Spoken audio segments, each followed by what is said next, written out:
vivimos por encima de nuestras posibilidades, pero no lo queremos admitir porque los políticos tienen mandatos de 4 años y su única preocupación es salir reelegidos otros 4. Contamos con una eminencia en el sector de las finanzas, de las inversiones y del trading. Si no hay un problema, ¿cómo podemos ser tan asquerosamente egoístas como para no solucionar el hambre en África? Es un reconocido economista, trader, formador y experto en bolsa con más de 250.000 alumnos y más de 9.000 seminarios impartidos.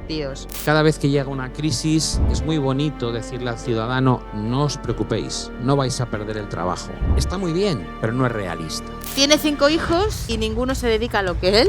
Yo a mis hijos, me acuerdo que un día salió el tema, empezaron a decirme: no es mejor GameStop, yo tengo Solana. Las cenas se convirtieron en un disparate. Como compréis una mierda de estas, no cenáis en casa. O sea, se acaba la relación hijo-padre. ¿Cómo crees que la inteligencia artificial afectará a ese tipo de trading? En el futuro no tienes ni idea de lo que va a pasar. No tienes ni idea. Tiene una enfermedad degenerativa que le hace ir en silla de ruedas, pero que no le ha impedido estudiar en Estados Unidos, ser director del departamento. Mis padres ahora estaban pensando en vender su chalet que compraron hace 55 años, que costó cambio a ti esta casa, y te han ofrecido 680.000. Pablo Gil.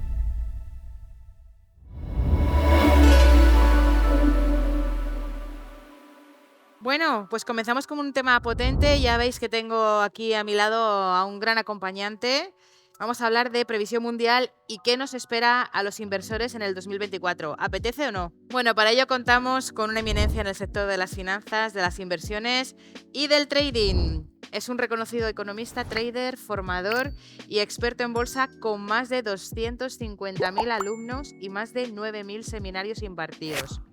Tiene 5 hijos y ninguno se dedica a lo que él. Lo cual dice que a él le parece bien que cada uno haga lo que sienta. O sea, que es bonito. Tiene una enfermedad degenerativa que le hace ir en silla de ruedas, pero que no le ha impedido estudiar en Estados Unidos, ser director del Departamento de Análisis Técnico del Banco Santander, ser socio del BBVA o fundador del primer hedge fund market neutral de España con más de 500 millones de dólares en activos gestionados y ha recibido pues, numerosos premios por su labor. Considera que la vida, lo que importa no son las cartas que te tocan, sino cómo las juegas. Así que no para de aprender, de superar límites que le ha puesto la vida misma y de luchar por lo que desea. Le gusta montar en bici, en handbike, corrió la maratón de Valencia del 2013. En sus vacaciones aprovecha para bucear, esquiar, pintar, leer, ver series y películas. Le encanta viajar con su familia, ya ha recorrido Europa, África, América. Le apasionan las artes manuales y antes hacía belenes a nivel profesional. Pablo Gil. Me voy a desviar un poquito de lo que estaba previsto y no ha sido de manera consciente. Ayer en la habitación por la noche estaba hablando con mi mujer y le dije: si hubiese conocido cómo era un evento no habría propuesto una charla de economía, habría propuesto otra cosa. Normalmente siempre me gusta decir que cuesta lo mismo elogiar que criticar. Y vivimos en un mundo donde, por desgracia, la crítica cada vez es más habitual, especialmente en las redes sociales, donde existe un anonimato que te permite ser muy agresivo con aquello que no te gusta sin tener ninguna consecuencia, ¿no? Sin tener que defender argumentos de por qué criticas a la persona que está allí ofreciéndote un producto, muchas veces gratuito, ¿no? Cuando yo conocí a Antonio, la verdad es que fue muy curioso porque nos contactó y quedamos a comer. Yo no tenía ni idea de quién era Antonio. Yo no conozco a mucha gente de las redes sociales, soy un novato auténtico en esto. Me he dedicado siempre a crear contenido, pero para mí hasta 2020 el mundo de YouTube o de Instagram, de TikTok, era algo bastante desconocido. Y cuando le vi aparecer con las chanclas, la camiseta sin mangas y unas rastas hasta la cintura, pues la verdad, yo que vengo del mundo de la banca, y para mí, según llegaba a la mesa, pensé: esta comida va a durar 10 minutos. Cuando en esos primeros 10 minutos empecé a hablar con él y me dijo: bueno, realmente es que yo quiero ser socio tuyo, pues la verdad es que me dejó bastante alucinado. y cuando en los postres tomando el café y ya habíamos hablado de qué porcentaje y cómo nos íbamos a repartir el pastel de algo que ni siquiera habíamos empezado a hacer, pues me pareció asombroso. Creo que cuando le conocí hubo algo que me tocó muy dentro. Pensé, este tío es muy buena persona, este tío es transparente y es alguien de quien me puedo fiar. De hecho, yo soy inversor en el proyecto de las casas, las primeras casas en Filipinas, y me acuerdo que me mandó un dossier, no sé cuántas eran, 80 y tantos slides de PDF, y me dijo, ¿pero te lo has mirado? Digo, Antonio, yo compro la casa por ti. O sea, yo me fío y digo, sé que puede salir mal, todas las inversiones pueden salir mal. Si has estado invirtiendo toda tu vida, es ridículo pensar que todas las cosas donde vas a poner tu dinero te van a dar un retorno, ¿no? Pero no es por malicia, es porque las inversiones no siempre salen bien. Pero yo me fié y luego descubrí la segunda parte. Me fié de él y luego conocí a Chris y tuve exactamente la misma sensación. Y la primera tarde que pasamos juntos en casa, me acuerdo que hablando con África, mi mujer, por la noche, le digo, ¿no te pasa como que parece que les conocemos desde hace años y les conocemos desde hace horas? Y me dice, sí. Pero luego el siguiente paso fue el lanzamiento. Y cuando hicimos el lanzamiento fue muy bonito porque empecé a conocer gente del equipo. Y uno de los primeros que conocí fui a Ivy, que tuvo que ver cómo presentaba y hacía el lanzamiento desde mi casa en lugar de ir a sus instalaciones.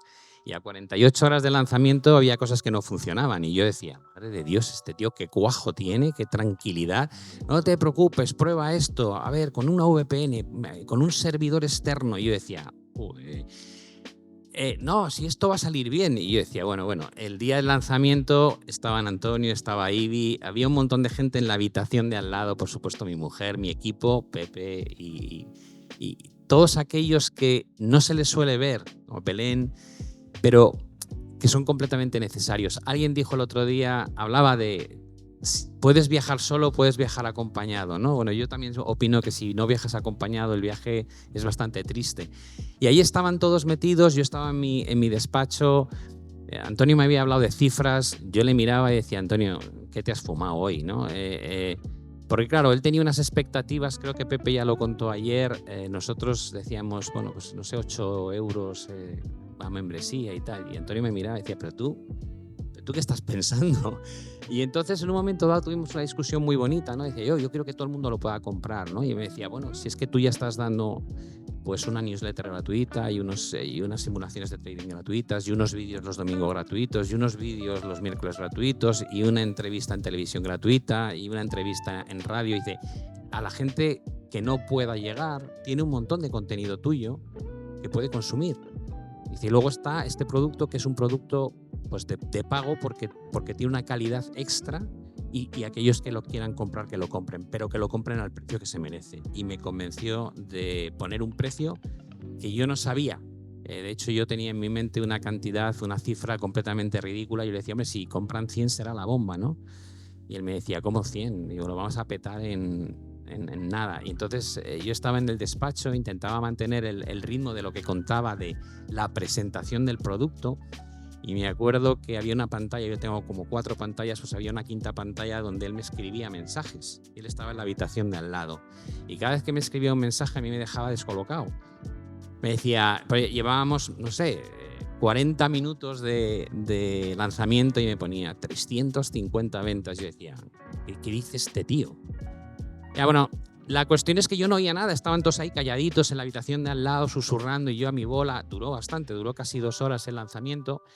Y antes de ello me acuerdo que le pregunté a Ivy, digo, oye, ¿cómo la puedo cagar mucho? O sea, dime qué debo evitar. Y me dijo, que no se vaya la luz, Pablo, por favor. Entonces yo, antes de bajar, el día antes, reuní a mis hijos, les dije, mañana como en el Paleolítico. O sea, ni microondas, ni horno. A la chica le dije, no se ponen lavadoras ni secadoras, no se plancha. Digo, si podéis evitar encender la luz, mejor. Además de eso, compramos una UPS, que son estas baterías de seguridad, para el ordenador, para el router, para los switch. O sea, yo estaba con una sensación de, por Dios, que no se vaya la luz, que me han dicho que eso es la muerte. Bueno, fue muy bonito. Al salir del estudio me los encontré a todos con una cara de felicidad radiante. Creo, no sé si fueron casi 500 ventas durante el evento, en el propio lanzamiento. Y luego nos fueron mandando pues, mensajes muy chulos durante el fin de semana, y el domingo creo que habíamos cerrado el cupo de las 1000, ¿no? Para mí fue toda una experiencia. Fue una experiencia por la calidad humana que tiene su equipo. He ido conociendo poco a poco a Juan y a Cristian y a Irene, y probablemente me dejo muchos porque Pepe ha tenido más contacto con ellos que yo, pero creo que lo que yo encontré o noté en Antonio es exactamente lo que hay en su equipo, que es muchas ganas de hacer las cosas bien, muchísimo cariño en las cosas que hacen, y teniendo en cuenta que a mí este evento lo que más me ha proporcionado es una sensación de chute de adrenalina, ¿no? de buen rollo, pues ayer le dije a África, no pienso bajarme del escenario sin dedicarles antes este elogio, porque creo que os lo tenéis muy merecido, y creo que por la vida hay que reconocer las cosas bien hechas, así que muchas gracias. Y ahora ya sí os puedo soltar el rollo. Os quería contar en esta presentación algo que comenté no hace mucho, que habla de cómo los inversores tendemos a ser muy poco realistas desde el punto de vista de intentar imaginar un futuro distinto del presente que estamos viviendo, ¿no? El ser humano es un animal muy curioso porque se siente cómodo con lo que conoce y muy incómodo con lo que no controla. Y eso nos lleva a sentirnos pues arropados en el rebaño, aunque el rebaño vaya camino del acantilado. Pero bueno, si vamos todos juntos, mal de mucho. Pues esa manera de pensar yo he querido trasladarla a unas cuantas diapositivas para que veáis exactamente cómo cosas que parecían muy obvias hace 2-3 años se han convertido en un auténtico disparate, y cómo esto mismo ocurría hace 20 años. Y la sensación es el título, parece que no aprendemos, ¿no? Que estamos siempre en esa forma de pensar cómoda, poco disruptiva, y que normalmente casi nunca nos permite detectar oportunidades de inversión cuando realmente están ahí, sino que las detectamos cuando ya están muy maduras o casi acabándose. Para esto quería enseñaros unas cuantas fotos. La gran mayoría intento hacerlas con inteligencia artificial, yo soy un fan de la IA. Ahí tenéis una frase de Mark Twain de la vida se repite así, no se repite a sí misma, pero rima. Es una frase que nos viene a decir como que somos animales de costumbres, ¿no? Y por mucho que pase el tiempo, encuentras paralelismos muy grandes entre lo que hacíamos y lo que hacemos. Por desgracia, ojalá no tengamos que vivir otro periodo de guerras a nivel global, porque llevamos experimentando esto, la humanidad, desde sus inicios, ¿no? Ojalá consigamos evitarlo esta vez.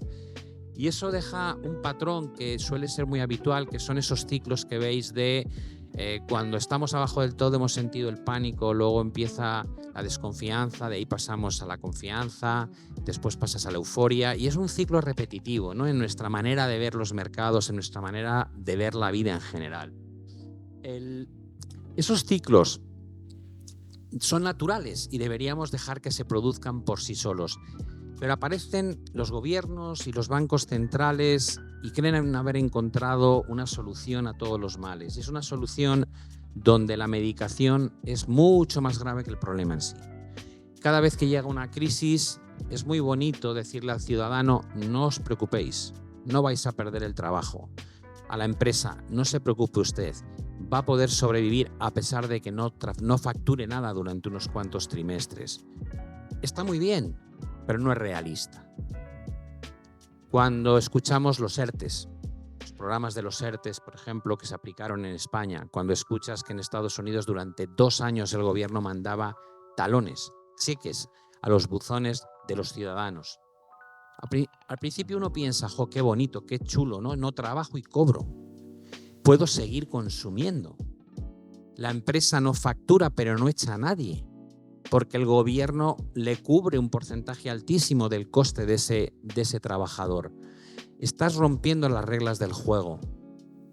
Y la gente dice: no hay problema. Digo, hacer una reflexión. Si no hay un problema, ¿Cómo podemos ser tan asquerosamente egoístas como para no solucionar el hambre en África? O sea, si de verdad no es un problema, ¿por qué no emitimos 3 trillones de dólares, de euros, de libras, de yenes y los mandamos a África para montar infraestructuras, para ayudar a las ONGs, para montar escuelas? Claro que hay un problema. Hay un problema al que hizo mención Antonio. Cuando tú creas cantidades ingentes de dinero, devalúas el valor del dinero y lo pagas de la forma que lo estamos pagando, que se llama inflación. Esta creencia de que esa curva que acabáis de ver aparecer es la M3, la manera en la que se emite dinero en el mundo a nivel OCDE. Mirad qué aspecto tiene, parece un Sputnik. Cuando miras eso y lo pones en contexto con el tamaño de la economía, te das cuenta que no es que crezca rápidamente en términos absolutos, es que está creciendo a un ritmo increíble en términos relativos. Porque la realidad es que si yo me quiero comprar hoy un Porsche y me quiero comprar un yate y me quiero llevar a mi familia durante un mes de vacaciones por Asia y no tengo el dinero para hacerlo, tengo una única opción, que es ir y pedir préstamos. Y cuando pido préstamos, voy a tener que pagar cuotas todos los meses durante los próximos años que van a drenar mi capacidad de consumo e inversión. Es decir, me traigo un bienestar que no me puedo permitir al presente y adquiero estos bienes en detrimento de mi satisfacción futura y de mi capacidad de consumo y gasto futuro. Un préstamo es bienestar presente en detrimento del futuro. El mundo tiene 300 trillones de dólares de deuda. En términos de euros, 300 billones. Cuando la gente me dice, ¿qué significa eso? La respuesta es sencilla. Vivimos por encima de nuestras posibilidades. Así de sencillo. Pero no lo queremos admitir porque los políticos tienen mandatos de 4 años y su única preocupación es salir reelegidos otros 4. No afrontar esa barbaridad que estamos haciendo. Y la deuda no tiene por qué ser mala, porque si tú quieres montar un negocio y para eso necesitas 100.000 euros y los pides y el negocio funciona, te va a dar para devolver los 100.000 euros y aún así tener un beneficio. El problema es que pedimos los 100.000 euros no para montar un negocio, sino para irnos de vacaciones y comprarnos ese Porsche que hemos querido siempre. Y eso es deuda improductiva. Y mucha gente me pregunta, ¿y cómo sabes que la deuda que hay en el mundo realmente es improductiva? Digo, porque mira, arriba está cómo se endeudan los países emergentes y los desarrollados y abajo ves el crecimiento de ellos. Cuando el crecimiento tiende a la baja estructuralmente y la deuda tiende hacia arriba, te aseguro que es deuda improductiva, porque si no, el famoso PIB, Producto Interior Bruto, estaría subiendo, no bajando. Antonio comentaba el tema de la destrucción de la capacidad adquisitiva de nuestro dinero. Claro, si abandonas el patrón oro y empiezas a generar, como hicimos en 2020, el 25% de todos los dólares que existen en el mundo se crearon en año y medio. Es decir, en año y medio hemos creado el 25% de todos los dólares que existen desde que existe el dólar. Y pensamos que no va a tener ninguna repercusión. Claro que tiene repercusión. Nos encontramos con situaciones donde el valor de $1 hoy es una ínfima parte de lo que valía antes. ¿Cuánto se pierde de capacidad adquisitiva con el paso del tiempo? Una cantidad inmensa. Y muchas veces que a la gente se le olvida por cuánto se compraba una cerveza antes de tener el cambio del euro o por cuánto llenabas el depósito de gasolina. Ahora vas a dejar una propina de 2 euros y dices, ¡uf, qué cutre!, ¿no? Soy un cutre. Y dices, estás dejando 300 y pico pesetas, ¿no? O cuando ves cuando te cuesta cortarte el pelo, dices, a mí me llegan a decir que llenarme el depósito de mi coche me iba a costar 16.000 pesetas y dices, oh, tío, es que ya nadie usa pesetas. Digo, ya, pero es que de vez en cuando hay que hacer el cálculo, volver atrás, porque como hemos tenido ese cambio de moneda, nos han reseteado, se nos ha olvidado. Todo lo que valía 100 pesetas de repente pasó a valer 1 euro, ¿os acordáis? Fue curioso, dices, acaban de meterte un 66% de subida por la cara. Pero fue así. Y aceptamos esta realidad como si fuese normal, cuando no lo es. Por tanto, cuando estamos hablando en términos de depreciación, la otra forma de verlo no como yo que no veo nada sin gafas. La otra forma de verlo es en activos que cotizan en la moneda. Y cuando ves eso, el gráfico de la izquierda es el oro. Dices, oye, el oro, ¿qué pinta tiene? Digo, muy buena. ¿Por qué? Porque el oro cotiza es onzas por dólar, ¿no? O dólar por onza. Dices, ya, claro, pero es que, ¿por qué sube tanto el oro? Digo, no, es que lo que baja es el dólar. Si lo que baja es tu dólar. Y el siguiente gráfico, digo, Bitcoin. Dice, ya, joder, ¿cómo sube Bitcoin? Digo, no, ¿cómo baja tu dólar? Claro. Es que son dos. Es que en un activo, la moneda en la que cotiza importa tanto. A mí cuando la gente me dice, la bolsa argentina está volando. Perdonad, Argentina, que no os merecéis lo que os pasa desde hace un montón de tiempo. Y está subiendo como una moto. Digo, ya claro, pero es que todo lo que sube lo pierde la moneda. Con lo cual, cuando yo vendo mi posición en el Merval, descubro que sí, que se ha revalorizado un 50%, pero es que he perdido un 50% de la capacidad adquisitiva de la moneda local, con lo cual lo que me llega es que no he ganado nada. O sea que tenemos que ver la relación en la paridad. Y lo que tenemos debajo es el inmobiliario. Siempre pongo el mismo ejemplo, pero es que a mí me fascina. Mis padres ahora estaban pensando en vender su chalet que compraron hace 55 años y viendo con mi padre un poco el tema de las plusvalías, si tenía que pagar o no pagar, tal. Y claro, yo me quedé y digo, te costó 18.000 euros al cambio a ti esta casa. Y digo, te han ofrecido 680.000. Y mi padre no es un crack en la inversión inmobiliaria. Es un tío que se compró la casa y luego ha vivido un proceso inflacionista de 3 pares de narices, encubierto, que ha hecho que su activo real valga un dineral. Eso es perder capacidad adquisitiva. Que 18.000 euros antes compraban una casa, ahora no compran nada. No te compran ni un coche mediano.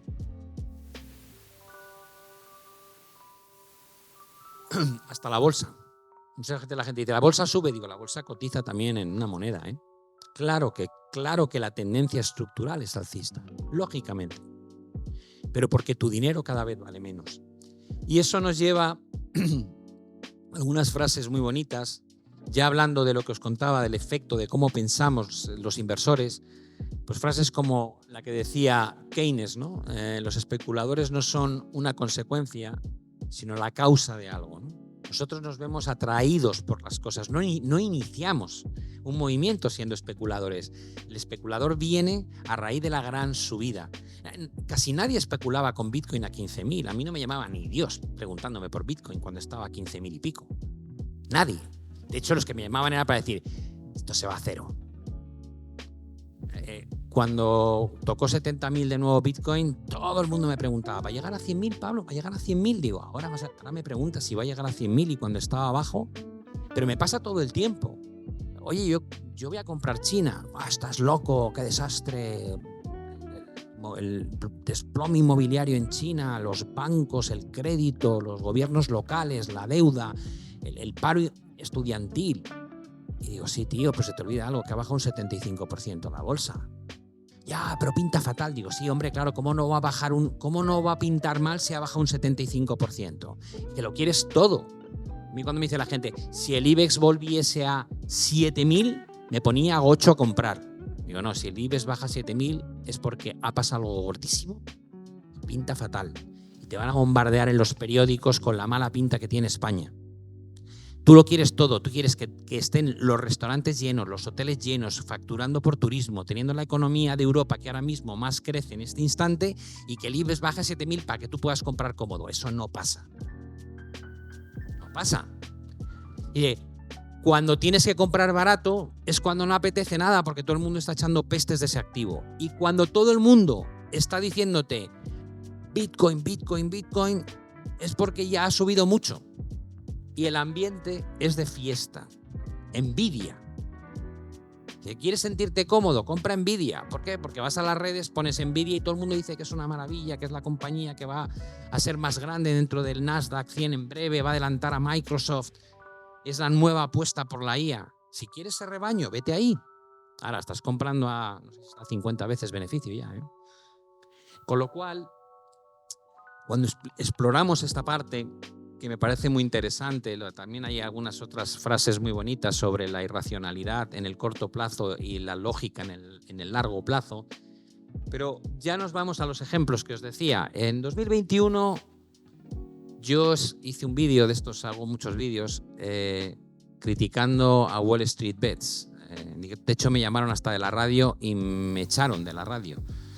Porque llamaron a casa y me dijeron, Pablo, me pusieron una música como del Séptimo de Caballería, diciendo que los jóvenes de Wall Street Bets iban a cargarse Wall Street, se iban a cargar a los hedge funds. Entonces, claro, yo que había gestionado un hedge fund de $500 millones, le dije al tío que me llamó, le dije, tú no eres muy consciente, o sea, esto es como ver a un niño pegarle tobas a la nariz de un tigre, ¿no? Y dices, se lo va a cargar, digo, el tigre. Y me dice, sí, o sea, le va a reventar la nariz. Digo, tú no has entendido nada de esta película. Tú sabes el poder que tiene Wall Street, tú sabes la cantidad de intereses que hay ahí, tú sabes los miles y miles de millones que mueve esta gente, tú sabes que controlan indirectamente la Reserva Federal porque hay bancos, o sea, es un órgano público-privado donde participan los bancos privados.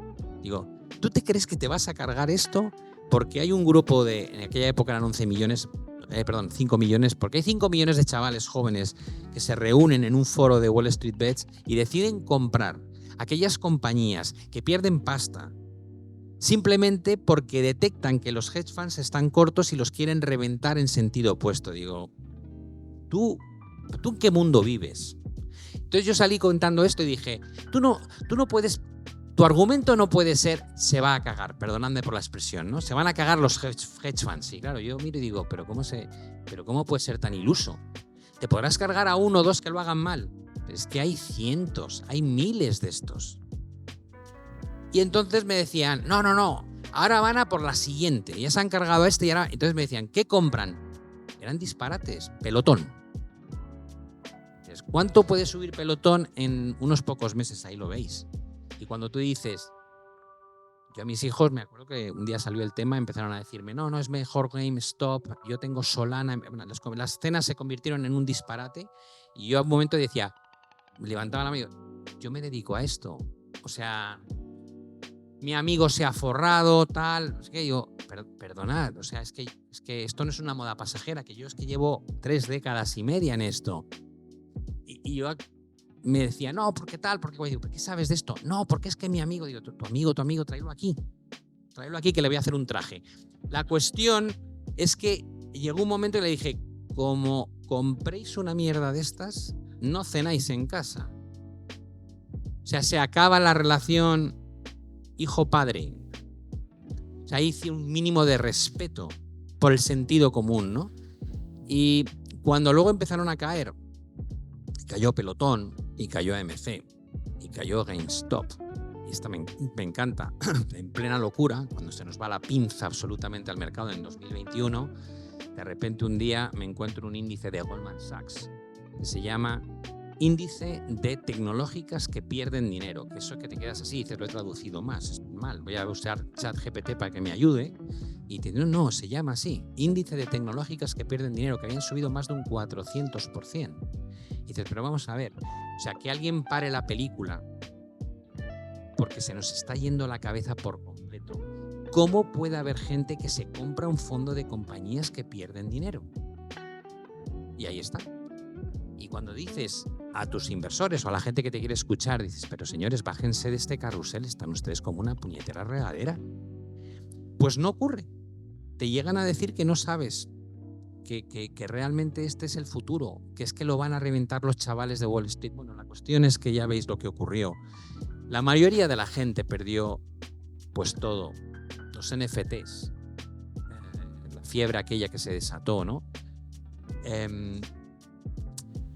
Lo más curioso del tema es que muchas veces ves ocurrir cosas, pero no te despiertan el instinto de me va a volver a pasar. Yo con Tesla recuerdo cuando llegó la revolución verde, ¿no? La Agenda 2030, ¿os acordáis de esas cosas tan bonitas, ¿no? 2021, los objetivos. Europa va a liderar el cambio ecológico en el mundo. 2022 empieza una guerra en Ucrania y todos como perros volvemos a las fábricas de carbón. Y dices, sí que nos ha durado el proyecto de largo plazo, ¿no? Un año. Normalmente el ser humano siempre resuelve los problemas presentes y da patada hacia adelante a los problemas estructurales. ¿Por qué? Porque los que mandan no se ven recompensados por solucionar o poner las bases de la solución a un problema que va a tener solución cuando ellos ya no están presentes. Pedirle a un político que destruya su imagen en favor de la población de aquí a 15 años o a 20 o a 30 años, sinceramente yo he perdido la fe en que haya políticos con esa ética. Ellos se preocupan porque las medidas que toman sean visibles en los 4 años de mandato, como mucho en los 8 años y salen reelegidos. Por ese motivo hacemos esto. Planteamos muchas ideas de fondo de lo que hay que hacer, pero tan pronto tenemos que lidiar con problemas en el corto plazo, lo echamos atrás. Tesla era la gran apuesta, los vehículos verdes, la electrificación. Bueno, permitidme que os diga, no existen las materias primas necesarias para hacer la transformación que decimos que vamos a hacer. No existe. No hay suficiente cantidad de litio ni de cobre en el mundo para hacer esa transformación.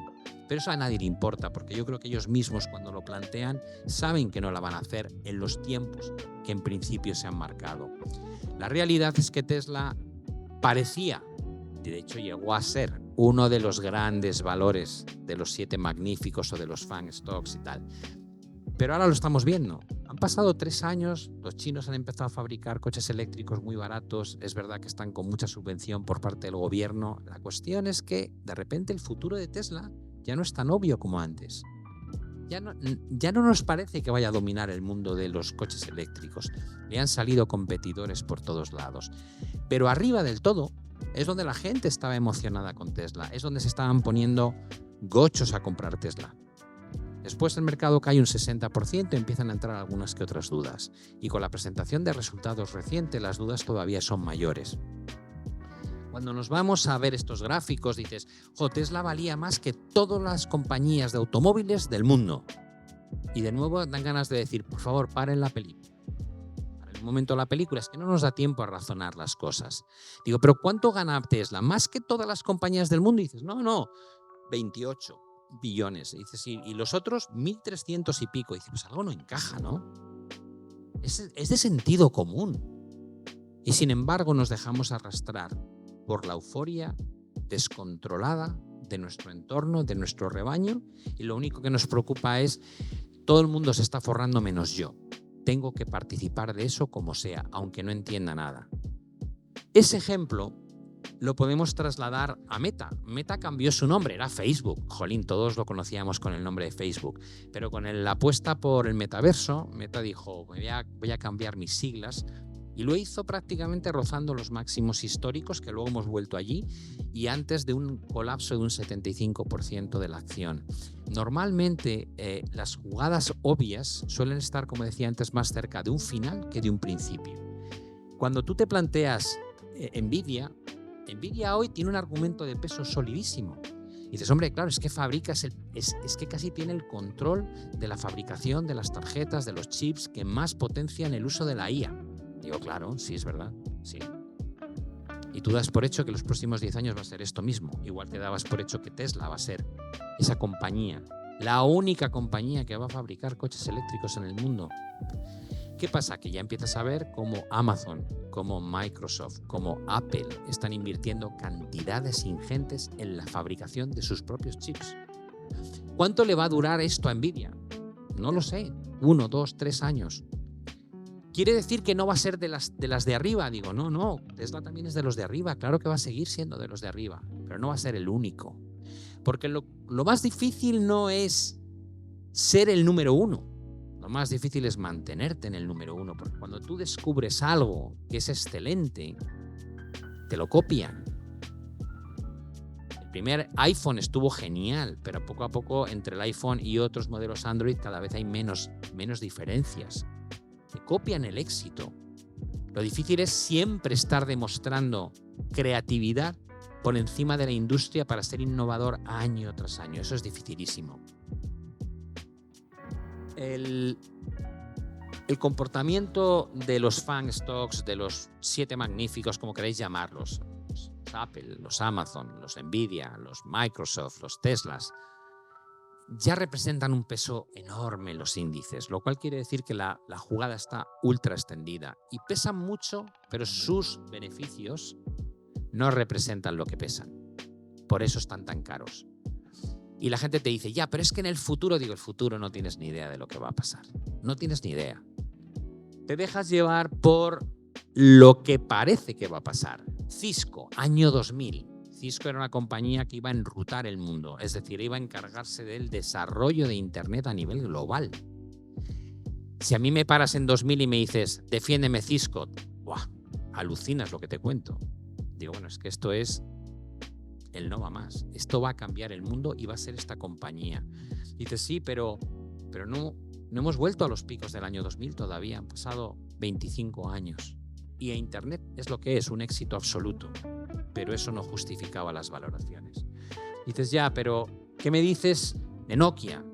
Jolín, yo en Nokia, yo tenía un cuñado que era un friki de la tecnología y venía a casa con un Nokia apaisado, corría, movía así la pantalla y aparecía un teclado QWERTY y empezaba y yo le miraba y digo, ¿pero qué es eso? Era como el Regreso al Futuro, venía de otro mundo, ¿no? Yo decía, ¿y eso?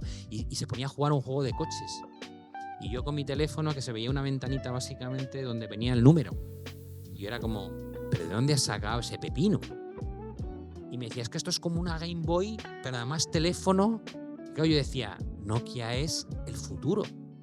Y dices, no era el futuro, era el final. Me lo estaba enseñando en el momento álgido de Nokia. Y era el número 1, pero no supo mantenerse. Microsoft me dice, no hombre, Microsoft te equivocas, Microsoft fue la bomba y es la bomba. Digo, sí, es verdad, pero eso no quitó que corrigiese un 75% y tardase 16 años en recuperar los máximos del año 2000. Y esto es un caballo ganador, pero Kodak era el caballo ganador de la fotografía cuando no era digital y perdió la carrera. Blockbuster era el ganador del entretenimiento casero. Cuando íbamos ahí y nos pasábamos 3 días y volvíamos, decías, me voy a comprar la película con el recargo que me van a meter estos tíos por devolverlo tarde. Y no fue capaz de migrar al modelo digital, lo hizo Netflix. No siempre el que lidera mantiene el liderazgo. Y sin embargo estamos tentados de buscar la posición en aquello que es tan obvio. Y muy pocas veces lo que es obvio es lo que luego te da el gran retorno a futuro. Japón, cualquier inversor que hubiese estado entre 1950 y 1989 en el mercado y le hubieses preguntado ¿qué hay que comprar? Te habría dicho el Nikkei, pero todos. ¿Por qué? Digo, pues se ha subido un 46.000% en 40 años. 46.000%. Y dices, vale, ¿cuál es el comentario ahí? Va a adelantar a Estados Unidos, es la nueva potencia económica, lo hacen todo más pequeño y más barato que en Estados Unidos. Todos los juguetes, toda la tecnología no ponía Made in China, ponía Made in Japan. Se nos ha olvidado, pero era así. Entonces, lo que nadie nos contó es que después caería un 83% y tardaría 35 años en volver al precio al que cotizaba en el año 89. La segunda parte es simplemente un recordatorio de lo mal que pronosticamos el éxito futuro de los proyectos. Y esto es la única realidad que debéis tener en mente. La única realidad es que la deuda de la primera potencia económica del mundo no hace más que subir, tanto en términos absolutos como en términos relativos. A día de hoy ya está más endeudado de lo que se endeudó para financiar la Segunda Guerra Mundial, a pesar de que estamos en un ciclo expansivo. Y por supuesto, aquellos países que se han endeudado tanto dentro del G7, lo que descubrimos es que dejan de crecer. Japón tiene el mismo tamaño de la economía que en el año 1992 e Italia no crece desde el año 2006. Por tanto, esta primera potencia económica del mundo, que nos parece que es Imposible que ceda su puesto, imposible que el dólar deje de ser la moneda refugio, imposible que el Nasdaq no sea el índice que más sube. Probablemente ahora que tenemos esas sensaciones porque estamos más cerca de la parte de arriba que de la parte de abajo. En general, las conclusiones que creo que se extraen de esto, que ya está ya acabado prácticamente, es que los inversores tendemos a sentirnos cómodos con lo que ha funcionado y muy incómodos con la apuesta de lo que va a funcionar. Tenemos esa tendencia al efecto FOMO, el Fear of Missing Out.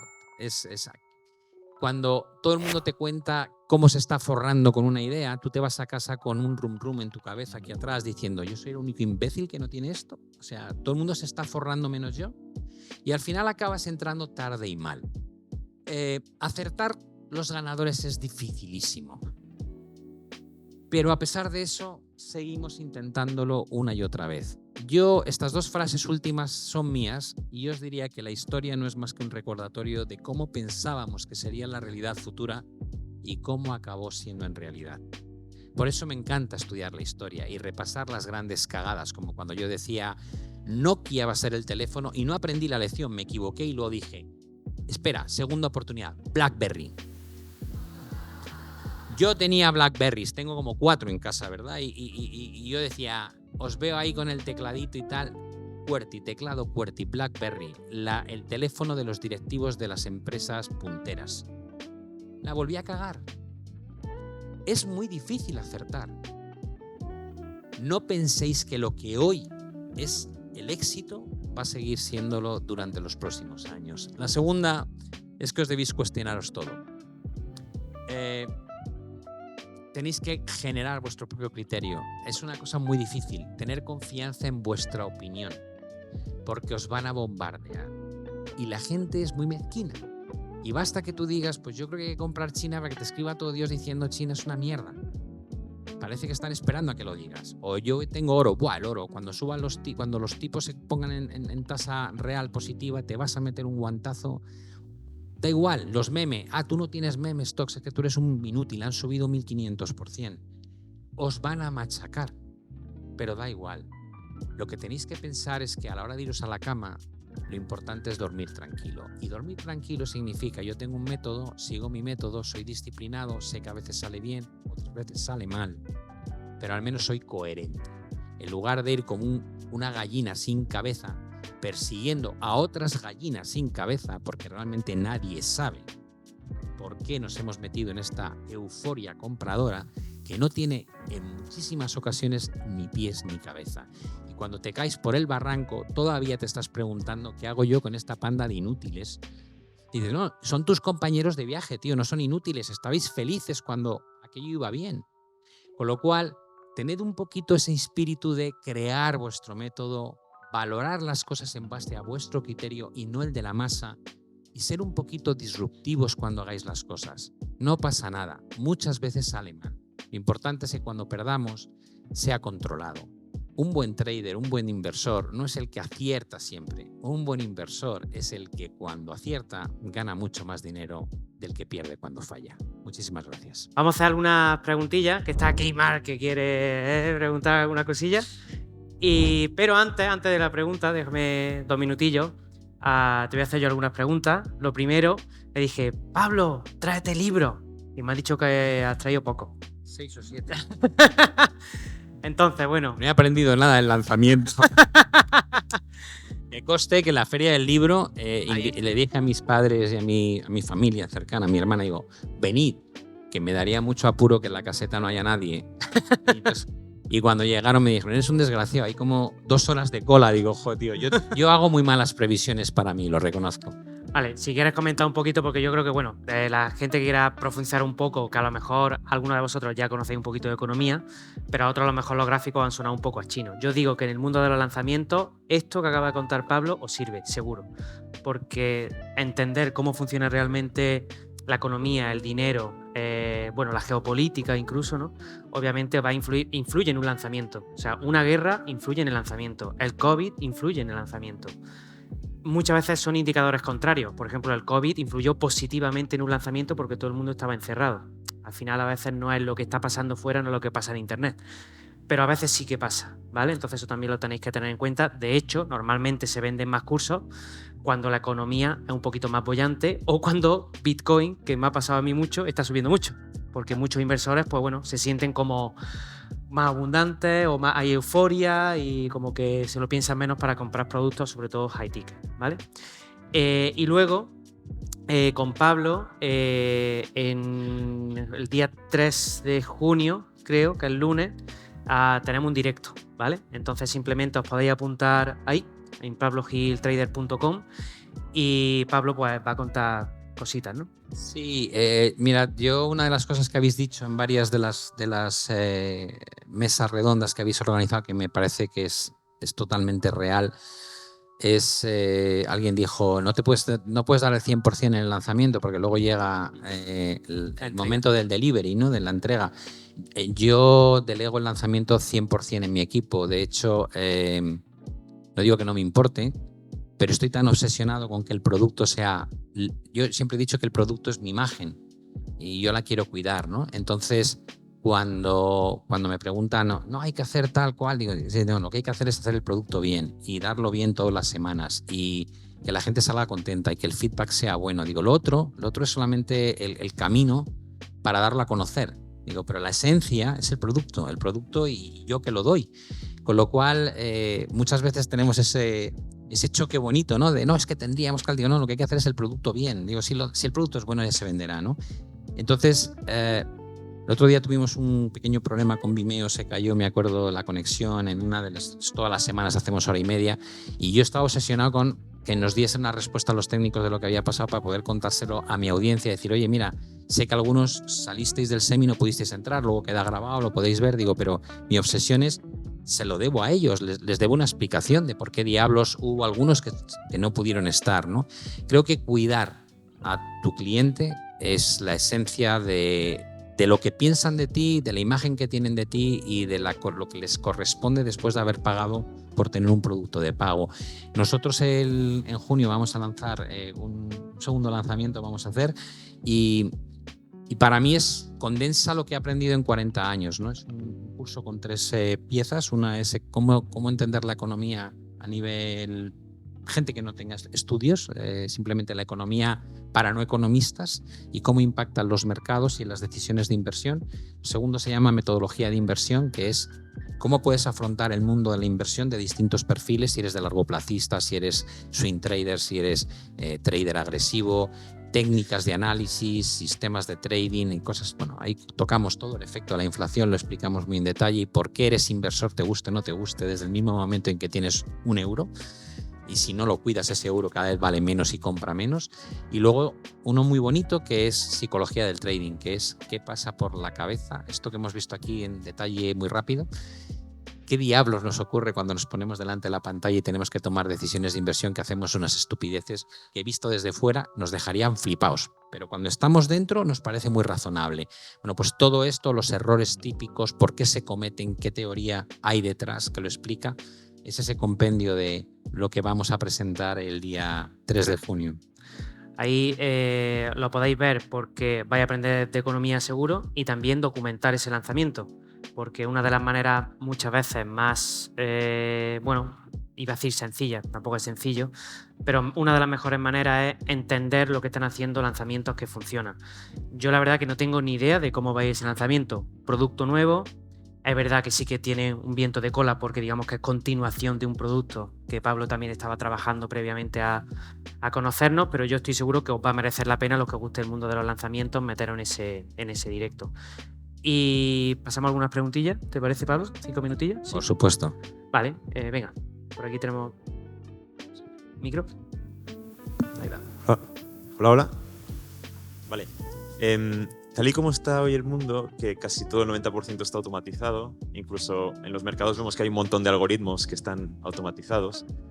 Mi pregunta es, ahora que viene la inteligencia artificial, veremos, porque al final los mercados no dejan de ser emociones. O sea, la gente decide cuándo comprar o cuándo vender en función de las emociones, eso se refleja en el mercado. Y el 90% de las cosas, o sea, del mercado hoy en día son algoritmos, ¿no? Las grandes instituciones no es un trader que dice ahora se compra o se vende, es un algoritmo que dice, pues cuando llega aquí se compra, cuando llega aquí se vende y va trabajando, ¿no? Al final casi las personas no tenemos mucha influencia hoy en día en los mercados. Entonces, ¿cómo crees que la inteligencia artificial afectará a ese tipo de trading? ¿Y cómo crees, dando un paso más adelante, que el tema cuántico también afectará en el trading en el futuro? No tengo ni idea. A ver, puedo extrapolar cosas, ¿no? De lo que yo he visto pasar en mi vida, como yo casi llevo 4 décadas en esto, y te puedo decir, bueno, pues situaciones similares. Lo primero, cuando la gente te dice la inteligencia artificial, yo tengo uno de mis primeros vídeos en mi canal, narro cómo en el año, déjame que no me equivoque, en el año 97, si no me equivoco, estaba utilizando War Systems, que eran programas de inteligencia artificial para el trading algorítmico que yo desarrollaba en Banco Santander. Es decir, ahora es una explosión, ¿no? Es increíble lo que se puede hacer, pero ya entonces podías entrenar redes neuronales y podías hacer algoritmos para optimización de parámetros no lineales, podías hacer un montón de cosas.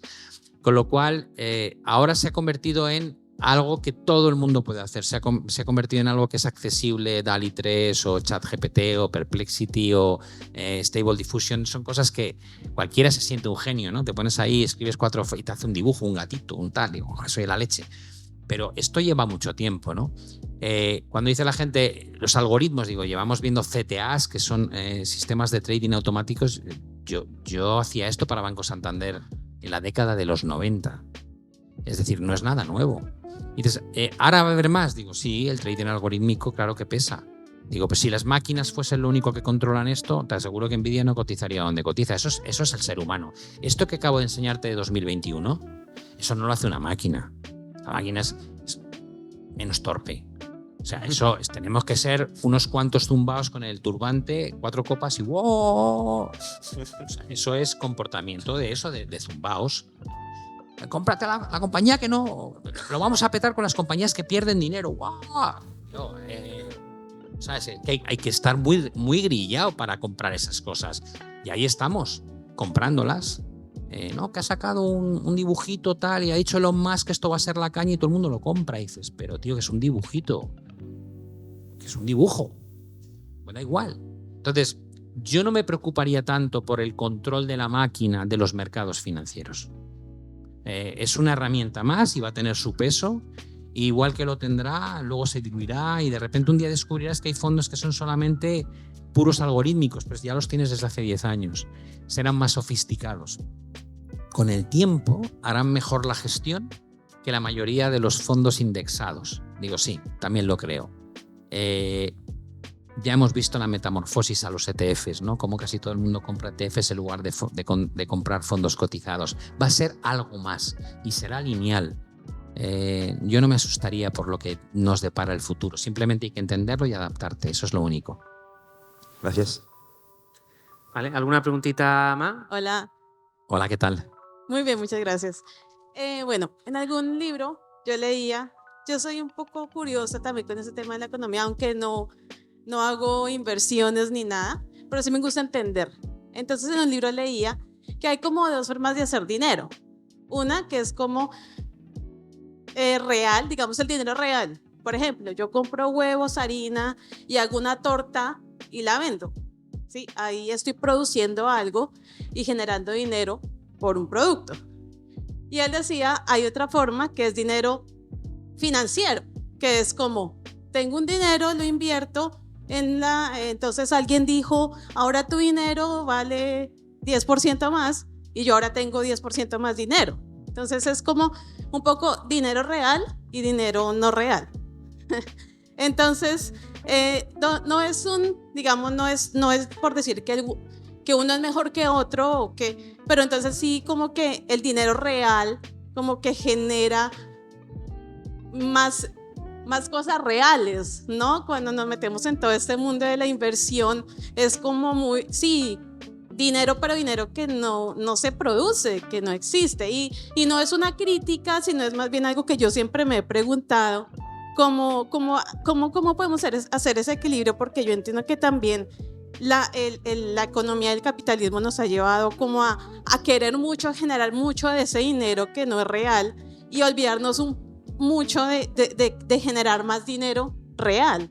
Entonces, ¿qué opinas tú al respecto? Y bueno, porque es algo que lleva como rondando en mi mente como desde que lo leí, me pareció como interesante.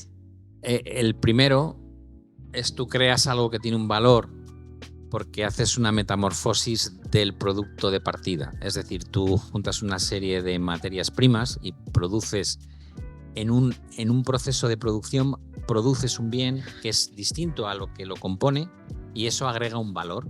El que compra la harina y fabrica el pan es producto que viene de la harina, pero es un producto distinto y generas un incremento de valor que la suma de lo que costaban los componentes que usaste para fabricarlo.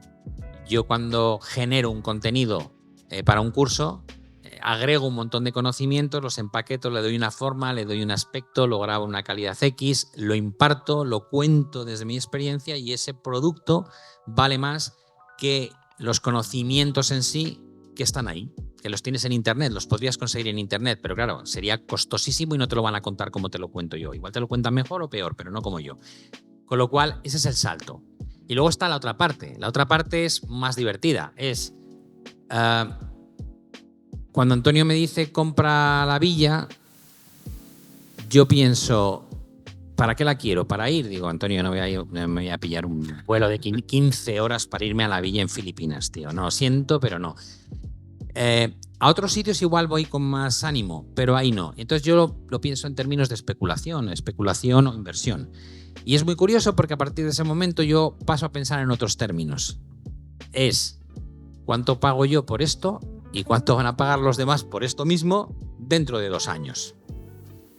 El producto es el mismo, no cambia la calidad, es el mismo producto y simplemente intento adivinar si hay aquí muchos zumbaos de los que compran tecnológicas que pierden pasta, ¿qué van a hacer con la villa que tengo yo? Digo, pues igual les parece la bomba.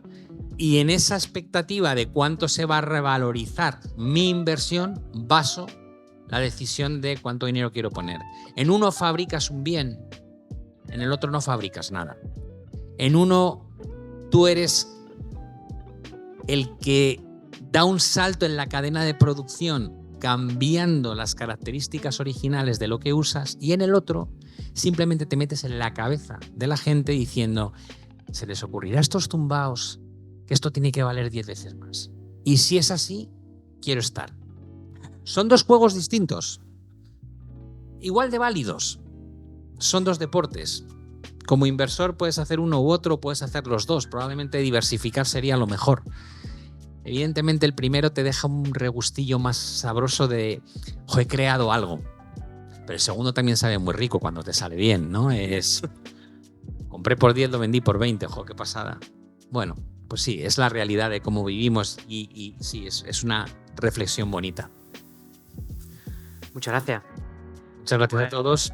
Yo simplemente deciros que, bueno, Pablo todos los jueves, si no me equivoco más, envía una newsletter que es así de trader, es totalmente gratuita y ahí doy mi opinión todas las semanas de lo que más me ha gustado de los mercados, de lo que me parece más interesante y de lo que yo opino de lo que ha ocurrido. No tenéis más que entrar en pablogiltrader.com y suscribiros y os llegará todos los jueves. Muchas gracias, Pablo.